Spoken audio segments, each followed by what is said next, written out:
Hello, welcome to Northeast PSC. Today we will be discussing about abortion laws in India. ये फिर से news में है क्योंकि एक महिला जिनकी गोद में 26 वीक लॉन्ग जो है प्रेगनेंसी है और वो अपने जो भी बच्चा है उनको गिराना चाहते हैं because of some medical reasons. ठीक है, उन्होंने बोला है मेरे को पोस्टपार्टम डिप्रेशन है, इसके वजह से मैं चाहती हूँ कि जो 26 वीक का जो बच्चा मेरे पेट में है उसको मैं एबॉर्ट करना चाहती हूँ। तो इसके लिए सुप्रीम कोर्ट के पास गए हैं। The supreme Court has also given a verdict. उसको हम लोग यहाँ पर देखने की कोशिश करेंगे and we will also understand everything related to abortion laws in India. Okay, so without any further adieu let us begin today's discussion. So this is me. My name is Nazrul Islam, and I am from Assam. I have been teaching for over 3 years now. I teach political science, international relations. My education are from Jamia Millia Islamia, New Delhi. So these are the few information available here. If you want to know a bit more about me, you can get in touch with me on LinkedIn or X, that is Twitter. Okay, continuing with the discussion. A married woman 26 week pregnant has approach the supreme court. उन्होंने बोला है कि मैं चाहती हूँ कि जो मेरा बच्चा है उसको मैं गिराना चाहती हूँ क्योंकि I will be unable to take care of the child. एक तो उनके पास क्या है, ऑलरेडी 2 बच्चे हैं. The women already has 2 children and she has postpartum depression. What is PPD? It is also called PPD. PPD is जब कोई lady when she gives birth to a child, उसके बाद उनको बहुत सारे एंग्जाइटी होना, डिप्रेशन टाइप्स चले जाना, बहुत ओवर थिंकिंग हो जाना, हेल्थ को लेकर, बच्चे को हेल्थ को लेकर, फ्यूचर को लेकर, all those things come there and a person gets physically mentally drained. तो इसको हम लोग PPD बोलते हैं, मेडिकल के लैंग्वेज में पोस्टपार्टम डिप्रेशन कहा जाता है. ठीक है, तो ये जब सुप्रीम कोर्ट के पास गया तो एक ब्रीफ ओवरव्यू समझने की कोशिश करें कि ये केस है क्या. ठीक है, तो जब सुप्रीम कोर्ट के पास गया तो उन्होंने क्या किया, एक 2 जज बेंच बिठाए जिसका हेड कर रहे थे हिमा कोहली और BV नागरत्ना. इन्होंने अलग अलग वर्डिक्ट दिया. एक ने बोला कि आप एबॉर्ट कर सकते हैं, दूसरे ने बोला आप एबॉर्ट नहीं कर सकते हैं. क्योंकि ये ऐसा आर्ग्यूमेंट, ऐसा जजमेंट क्यों आया? All India institute of medical science, that is AIIMS ने बोला कि जो बच्चा है, जो फीटस है, फीटस का हार्ट बीट ग्रो हो गया है, it means it is a life now. और अगर आप ऐसे में एबॉर्ट करना चाहते हैं, it will be almost killing a life, जो आप नहीं कर सकते हैं. तो aborting it at this stage मतलब क्या होगा कि जो हार्ट बीट है उसको आपको रोकना पड़ेगा, या फिर इस औरत को आप ये पावर दे रहे हैं कि she can abort the child प्रीमैच्योरली. तो फिर ये जब स्प्लिट वर्डिक्ट आ गया. स्प्लिट वर्डिक्ट क्या होता है कि एक तो होता है यूनानिमस वर्डिक्ट. यूनानिमस मतलब क्या होता है कि जितने भी सारे जजेस होते हैं सब एक तरह की ओपिनियन से सहमति रखते हैं, उसको हम लोग यूनानिमस बोलते हैं. और split verdict is when 2 sets of verdict comes out from the same bench. अगर 5 लोग हैं, 5 लोगों में से 3 लोगों ने कोई एक ओपिनियन रखा और 2 लोगों ने कोई और ओपिनियन रखा, तो then it will be called as a split verdict. तो ये जब आया तो उन्होंने बोला कि हम लोग क्या करते हैं, लार्जर बेंच के सामने भेजते हैं, चीफ जस्टिस ऑफ इंडिया के सामने. तो it went to the Chief Justice of India and Chief Justice of India on 16 October gave its judgement. तो इन्होंने बोला कि आप इस बच्ची को एबॉर्ट नहीं कर सकते, बच्चा और बच्ची जो भी हैं, you cannot abort the child because petitioner does not qualify for termination beyond the 24-week limit under section 3 clause 2 subclause B and 5 of medical termination of pregnancy act. There is a act called MTP act. उसके तहत आप क्या कर सकते हैं, at max 24 weeks की जो आपका प्रेगनेंसी होगा उसको आप क्या कर सकते हैं, एबॉर्ट कर सकते हैं. Beyond that it is not possible. तो supreme court observe that 26 week is not what we cover under the existing legislature.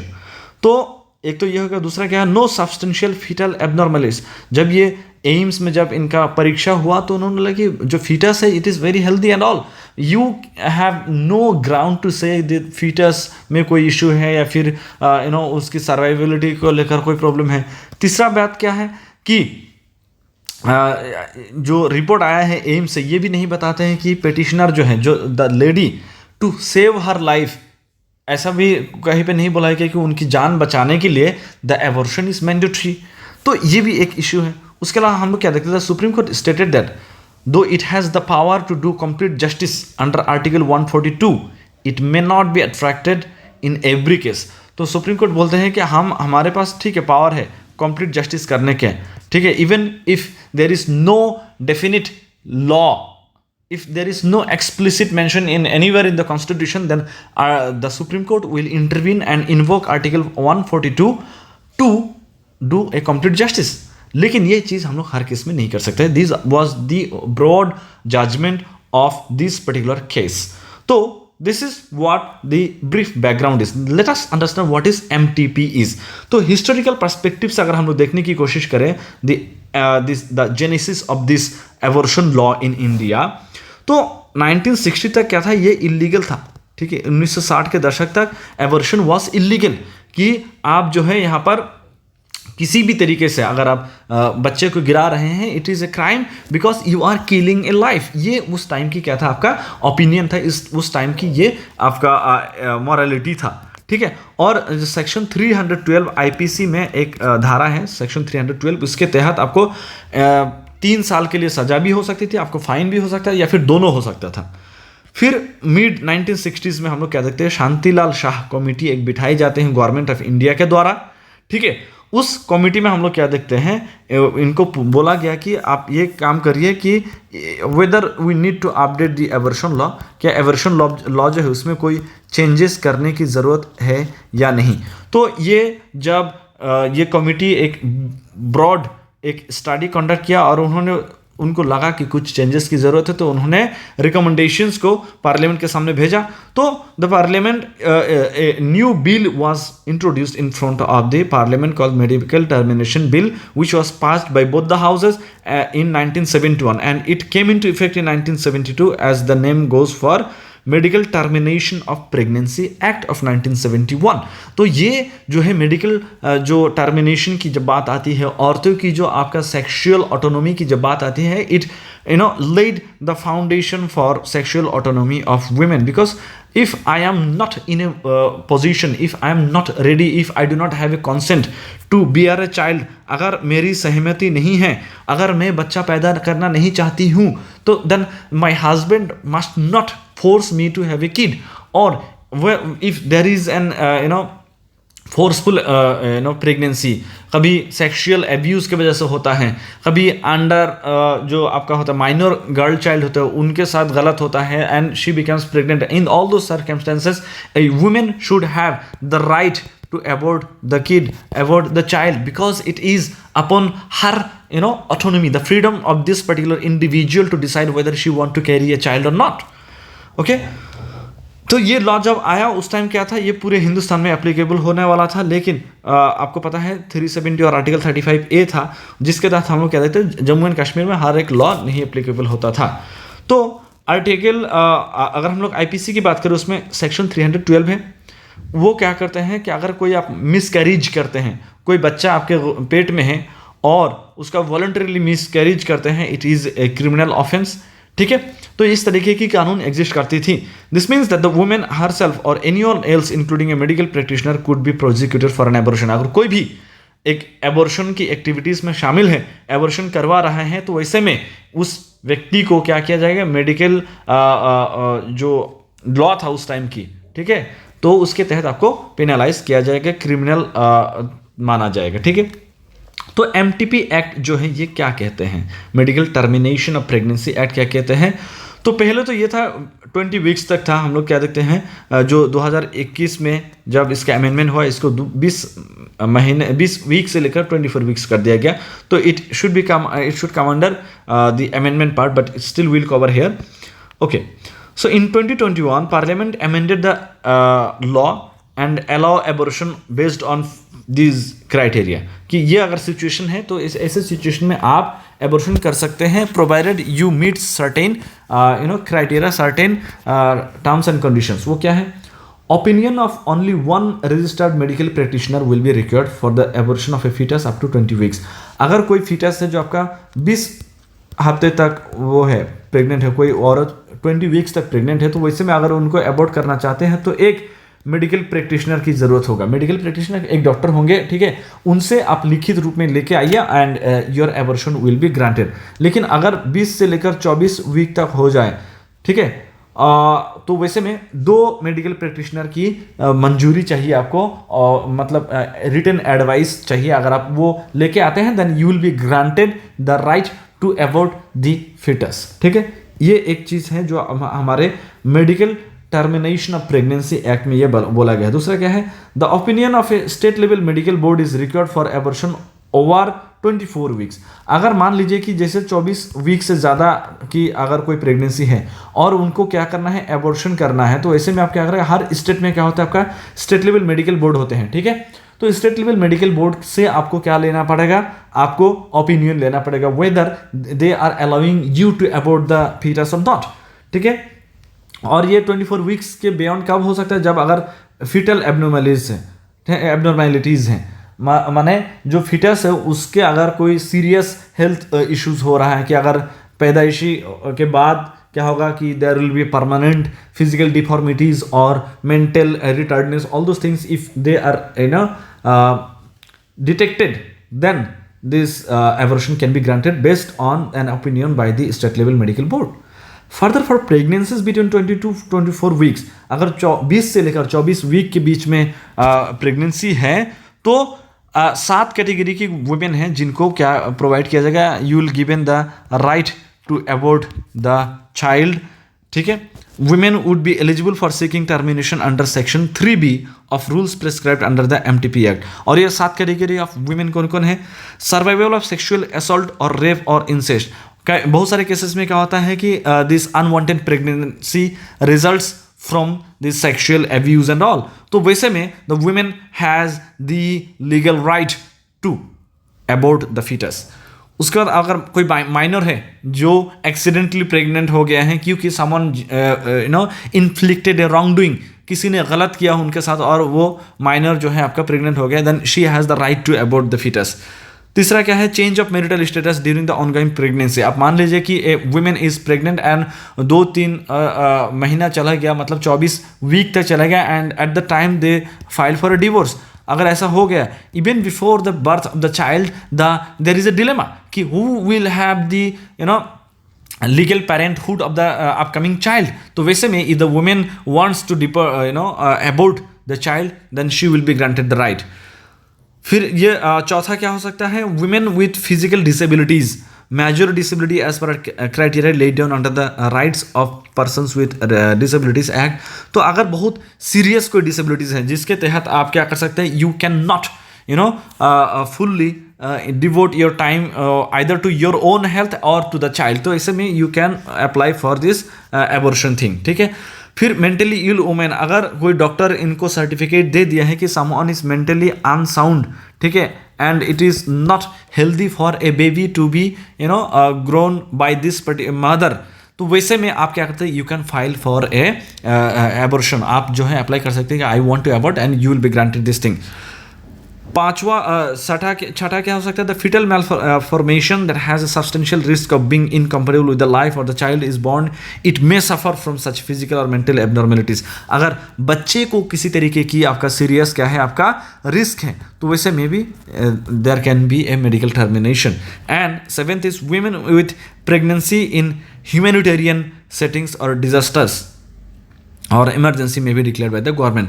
तो अगर कोई बहुत डिजास्टर रिलेटेड कोई इशू है, ठीक है, कोई डिजास्टर प्रोन इलाके में जो है बच्चा एक औरत जो है आपका प्रेग्नेंट है, वैसे में the government can allow to abort the child. So this are the things that we are allowed from the MTP act. So हम लोग क्या देखते हैं, जो 2021 में जो अमेंडमेंट किया गया और 1971 की जो MTP एक्ट है, there is a bit difference, उसको हम लोग देखने की कोशिश करते हैं। सबसे पहली बात तो यह है कि जो 2021 में जो अमेंडमेंट हुआ उसमें हम लोगों ने क्या किया कि जो 20 वीक तक की जो प्रेगनेंसी था उसको अबॉर्ट करने की जो राइट थी उसको बढ़ाकर 24 वीक तक कर दिया गया है, including survivors of rape, victims of incest and other vulnerable women like differently abled and minors. ठीक है, इनको क्या किया जा सकता है, आप 24 वीक तक की जो प्रेगनेंसी है उसको आप एबॉर्ट कर सकते हैं। उसके बाद क्या होगा कि एक कॉन्फिडेंशियलिटी क्लॉज साइन किया जाएगा। ठीक है, एक कॉन्फिडेंशियलिटी क्लॉज होगा जिसके तहत क्या हो सकता है कि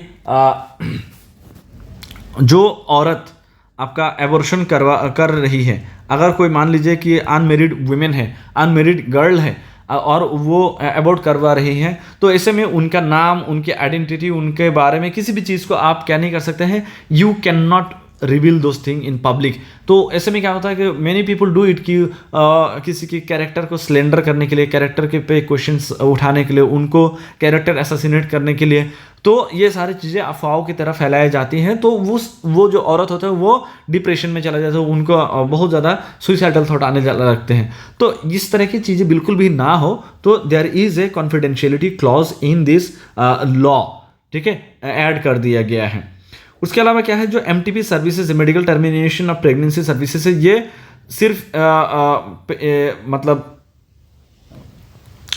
उस तरह के लोगों के लिए भी दिया गया है जहां पर कॉन्ट्रासेप्टिव की फेलियर है। ठीक है, if someone is using contraceptive during intercourse and it fails, it burst and whatever it is, तो वैसे में there is an unwanted pregnancy, तो वैसे में भी दैट वुमेन कैन